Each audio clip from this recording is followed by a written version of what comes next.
VIP voice இன் police. இது police பொதுமக்கள் நல்லுறவு. வாய்ஸ் இன் போலீஸ் உங்கள் விஐபின்னு வணக்கங்கள்.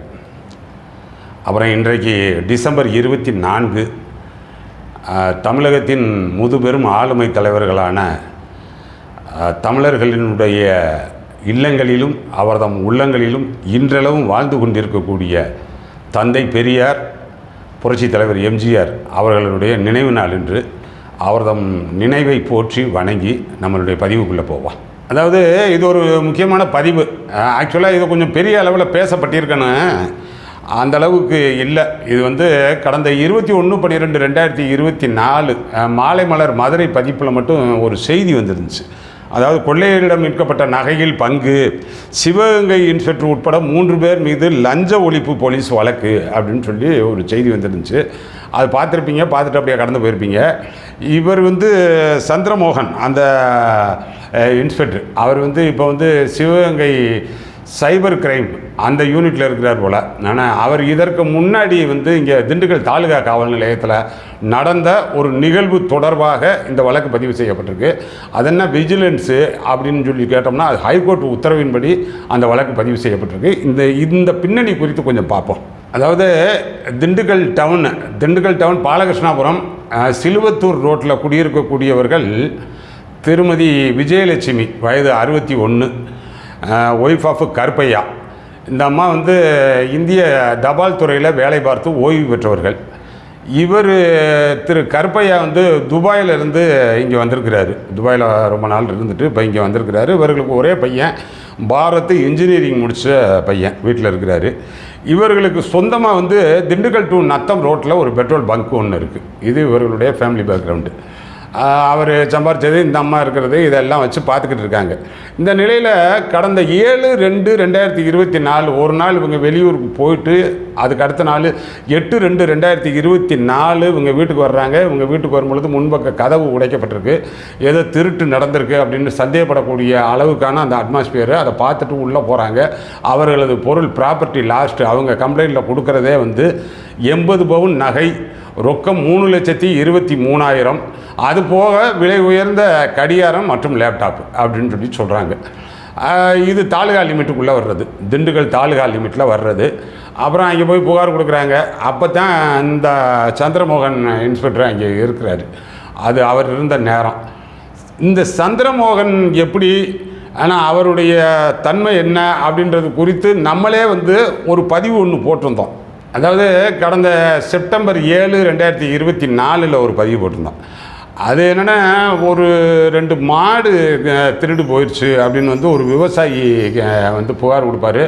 அவர் இப்போ எஃப்ஐஆர் எதுவுமே பதிய மாட்டார், அலைக்கழிப்பு பண்ணுவார். அப்புறம் ஆர்டிஐலாம் கேள்வி கேட்பார். ஆர்டிஐயில் கேள்வி கேட்டு இவங்க அப்பாவும் மகனும் இங்கே போலீஸ் ஸ்டேஷனுக்கு வருவாங்க.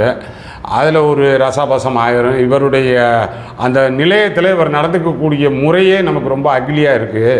இந்த திரைப்பட வில்லன் மன்சூர் அலிகான், இந்த பொன்னம்பலம், இவங்களுக்கெல்லாம் இன்ஸ்பெக்டர் யூனிஃபார்ம் போட்டோம்னா இந்த 3 பட்டனை திறந்து விட்டு உட்காந்துருப்பாங்கல்ல, கையை மேலே தூக்கிக்கிட்டு அப்படி இப்படின்னு, அது மாதிரியான ஷோ பண்ணுறாரு பாருங்கள் அப்படின்ற மாதிரி இருந்துச்சு. தவிர இவர் நடந்து கொண்ட முறையும் சரி கிடையாது. அந்த எஃப்ஐஆர் பதிவு செய்கிறதுக்கே இவங்களை போட்டு அலைக்கழிப்பு பண்ணார். ஆர்டிஐயில் கேள்வி கேட்டால் நான் தானே பதில் எழுதணும், நீ எங்கே போனாத்தான் என்ன அப்படின்ற தெனாவட்டு பதிலெலாம் நமக்கு அந்த பதிவு போடக்கூடிய அளவுக்கு இருந்துச்சு. ஏன் காசு கொடுத்ததான் எஃப்ஐஆர் போடுவீங்களா அப்படின்ற டைட்டில் போட்டு பதிவு போட்டிருந்தான். அது 1 நிமிடம் அந்த வீடியோ. எதுக்குன்னா, இந்த எம்ஓ இருக்கக்கூடியவர் இவர் தான் அப்போதைக்கு அந்த 7/2/2024 இந்த திருமதி விஜயலட்சுமி வீட்டில் நகை காணா போன அன்னைக்கு இருந்தவர். அவ்வளோ ஈஸியாக போட்டுருவாரா? மாட்டுக்கே காசு கொடுத்தா தான் போடுவார். அப்புறம் எவ்வளோ பெரிய நகை அது இதுன்னா போட்டுருவாரா? அலைக்கழிப்பு கொடுக்குறாரு. அப்புறம் என்ன பண்ணாங்களோ, ஏன்னா ஏதோ போட்டு ஒரு எஃப்ஐஆர் ஒன்று போட்டுறாங்கன்னு வைங்க. போட்டால் ஒரு இதுவும் அப்படியே போட்டு அப்படியே கிடக்கு. ஏன்னா எந்த முன்னேற்றமும் இல்லை. இவங்க தான் பெட்ரோல் பங்க் வச்சுருக்கிறதுனால தெரியுதில்ல, அதனால் இன்ஸ்பெக்டர் வண்டி எடுத்துகிட்டு வர வேண்டியது, டேங்க் ஃபில் பண்ண வேண்டியது, எப்போ பார்த்தோம்னாலும் சரி இந்த உங்கள் வேலையாக தான் போகிறேன் அப்படின்னு சொல்லிட்டு வண்டியை ஃபில் பண்ண வேண்டியது. இவர் மட்டும் இல்லை, காவலர்களும் வர வேண்டியதான, 2 வீலர் வண்டிக்கு ஃபில் பண்ண வேண்டியது. இது எல்லாமே அவர்களது சிசிடிவியில் இருக்குது, ஃபுட்டேஜில் இருக்குது இந்த பெட்ரோல் பங்க் வர்றது. ஆனால் இது எல்லாம் பார்க்கையில் சிசிடிவியில் ஃபுட்டேஜில் இருக்குது. இதைத்தான் நம்ம திரும்ப திரும்ப சொல்கிறோம். ஏப்பா எங்கே போனோம்னாலும் அந்த மண்டைக்கு மேலே இருக்கிற கொண்டே மறந்துடாதீங்க அப்படின்னு சொல்லி நம்ம சொல்கிறது. அப்புறம் ஒரு கட்டத்தில் என்ன பண்ணிடுறாங்க, ஏமா துப்பு கிடச்சிருக்கு, நாங்கள் நேரடியாக டைரெக்டாக போக முடியாது, ப்ரைவேட் வெஹிக்கிள் தான் ஹையர் பண்ணி போகணும், அதனால் அந்த வண்டிக்கு ஆனது பார்த்து எங்களுக்கு வண்டியை என்கேஜ் பண்ணுறதுக்கு காசு கொடுத்தீங்கன்னா போவோம் அப்படின்னோடனே சரின்னா அதுக்கு ஒரு காசு வாங்குறாங்க. அதெல்லாம் ரெக்கார்டில் இருக்குன்றாங்க, சிசிடிவி ஃபுட்டேஜில் இருக்குது. அப்புறம் மறுபடி போய் உடனே ஆளை பிடிச்சிட்டு வந்துட்டான். அக்யூஸ்டை பிடிச்சாச்சு, நீங்கள் 80 பவுன் சொல்கிறீங்க, அவன் 25 பவுன் தான் எடுத்ததா சொல்கிறேன், மற்றதெல்லாம் கவரிங் நகைன்னு சொல்கிறேன், பணம்லாம் அவ்வளோ இல்லைன்னு சொல்கிறேன் அப்படின்னு இவங்க கம்ப்ளைண்ட் பார்ட்டிகிட்ட வந்து சொல்கிறாங்க. இப்போ தான் இந்த அம்மாவுக்கு ரொம்பவே சந்தேகம் வருது. ஆகா, இவங்க அக்யூஸ்டையும் பிடிச்சிட்டு அவன் திருட்டு போயிட்ட பிடிச்ச கொள்ளைக்காரன் மாதிரி இவங்க ஆட்டே போடுறதுக்கு பார்க்குறாங்க போல் அப்படின்றது அந்த அம்மாவுக்கு தெரிஞ்ச உடனடியாக ஹைகோர்ட்டில் ஒரு வழக்கு தாக்கல் பண்ணுறாங்க. ஏன்னா இந்த மொத்த ஹிஸ்ட்ரின்னு சொல்லி, எந்த மொத்த ஹிஸ்ட்ரி, பெட்ரோல் பல்க்கு வந்து பெட்ரோல்லாம் போட்டு போனதெல்லாம் சிசிடிவி ஃபுட்டேஜ்லாம் காமிச்சு நீதிமன்றம் கோவப்படுமா படாதா? நீதிமன்றம் பாதிச்சு. ஆனால் இது என்ன எவ்வளோ மோசமாக நடந்திருக்கீங்க, அக்யூஸ்டையும் பிடிச்சிருக்கீங்க, அதில் என்ன 25 பவுன் தான் ரெக்கவரி காமிக்கிறீங்க அப்படின்னு சொல்லிட்டு அந்த பிரைம் கேஸ் திண்டுக்கல் தாலுகாலில் வந்து அந்த திருட்டு போனது தொடர்பாக ஒன்று இருக்குது பார்த்தீங்களா, அதை சிபிசிஐடிக்கு ட்ரான்ஸ்ஃபர் பண்ணிடுங்க அந்த வழக்கை. அப்புறம் வந்து இவங்க இந்த பணம் வாங்கினது, இந்த அலைக்கழிப்பு பண்ணினது அப்படிலாம் இருக்குது பார்த்தீங்களா, அதன் காரணமாக அந்த திண்டுக்கல் விஜிலன்ஸ் யூனிட்டு இந்த 3 பேர் மேலே யாருன்னா அந்த inspector Chandramohan, SI Azhagarsamy, grade 1 PC Vinod, அவங்க 3 பேர் மேலே வழக்கு தாக்கல் பண்ணுங்க, யார் விஜிலன்ஸு அப்படின்னு சொல்லி போட்டு, இவர் ஏன்னா கிரேட் 1 பிசி வினோத் இப்போ வந்து கோயம்புத்தூரில் இருக்கிறாராம். இந்த எஸ்ஐ அழகர்சாமி திண்டுக்கல் மாவட்டம் வேடசந்தூர் காவல் நிலையத்தில் இருக்கிறாரு. இவர் சந்திரமோகன் இங்கே சிவகங்கை மாவட்டம் வந்திருக்கிறாரு சைபர் செல்லுக்கு. இப்போ இந்த விஜிலன்ஸ் யூனிட்டு இப்போ வந்து போட்டிருக்குங்க 7A section 7A of the prevention of corruption act 1988 அதில் போட்டிருக்கு. இதெல்லாம் வந்து இப்படி தாப்பா வரும். இதுதான் நம்ம சொல்கிறது, திரும்ப திரும்ப சட்டத்திற்கு உட்பட்டு செயல்படுங்கள். ஆனால் நான் வந்து மறுபடியும் சொல்கிறேன், நீங்கள் நல்லவராக இருப்பது, யோக்கியமானவராக இருப்பது, அதுக்குள்ளேலாம் நான் வரவே மாட்டேன். எப்பயுமே பல பதிவுகளில் சொல்கிறதே வந்து அதைத்தான் சொல்லுவேன். அதுக்குள்ளேலாம் வரமாட்டேன். நல்லவனாக இருக்கிறது, யோக்கியமாக இருக்கிறது, நிறைய நன்னறி நூல்கள் இருக்குது, திருக்குறள் புத்தகம் இருக்குது, ஆனால் இப்போ புத்தருடைய பொன்மொழிகள் இருக்குது, இயேசுபிரான் பொன்மொழிகள் இருக்குது, நபிகள் நாயகத்தினுடைய பொன்மொழிகள் இருக்குது, அதெல்லாம் படிச்சிருப்பீங்க. அதெல்லாம் எவ்வளவோ பேர் சொல்லிட்டாங்க. இதில் என்ன நீங்கள் நல்லவனாக இருங்க, யோக்கியவனாக இருங்க, ஒழுக்கமாக இருங்க, அதெல்லாம் இப்போதைக்கு இருக்க, புத்திசாலித்தனமாக இருங்க, கவனமாக இருக்க. இது சொல்லக்கூடாதா?